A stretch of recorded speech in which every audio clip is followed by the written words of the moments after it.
मोदी सरकार के लिए कवच की तरह पत्रकारिता करने वाले सुधीर चौधरी को मोदी सरकार की मंत्री स्मृति ईरानी ने इंटरव्यू में ऐसे बेइज्जत किया कि सुधीर चौधरी की हालत खराब हो गई, चेहरा उतर गया, आंखों में पानी भर आया और बदले में अपनी शराफत की दुहाई देते रहे।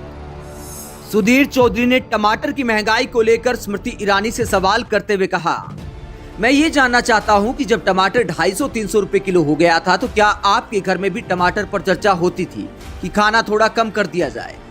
स्मृति ईरानी ने कहा कि आप सवालों को थोड़ा चटपटा करना चाहते हैं। सुधीर चौधरी ने कहा, यह तो बहानेबाजी है कि आप कहने लगे कि पहले की सरकार में ऐसा होता था।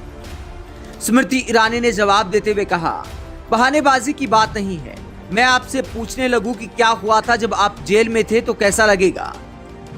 तिहाड़ जेल में जाने का जिक्र आते ही सुधीर चौधरी के होश उड़ गए, चेहरा उतर गया। हालांकि स्मृति ईरानी ने माफी मांगी, लेकिन माफी मांगने के बाद और भी ज्यादा तीखी बहस हो गई। स्मृति ईरानी ने माफी मांगते हुए कहा, मैं क्षमा चाहती हूं कि मैंने आप पर पर्सनल अटैक किया। मैं लोगों को बताना चाहती हूं कि मैंने आपके अंडर मीडिया में जूनियर के तौर पर काम किया है।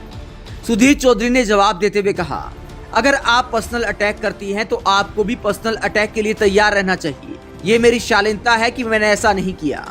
स्मृति ईरानी ने जवाब देते हुए कहा, एक पुरुष सांसद के फ्लाइंग किस पर सवाल पूछना आपके लिए शालीनता का दर्पण हो सकता है, मेरे लिए नहीं। सुधीर चौधरी को बात बात पर स्मृति ईरानी ने ऐसा धोया कि सुधीर चौधरी का चेहरा उतर गया और फिर कहा, जो भी जनता इंटरव्यू देख रही है वो जज कर सकती है कि टमाटर को लेकर सवाल करना कोई निजी सवाल नहीं था।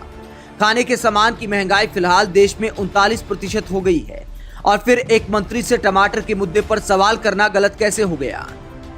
पहली बार सुधीर चौधरी ने महंगाई को लेकर मोदी सरकार की मंत्री से तीखा सवाल पूछा और मामला जेल के इतिहास तक पहुंच गया।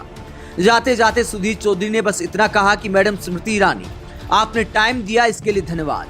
आपको सवाल थोड़े ज्यादा चुप जाते हैं, थोड़ी सहनशीलता लेकर आइए।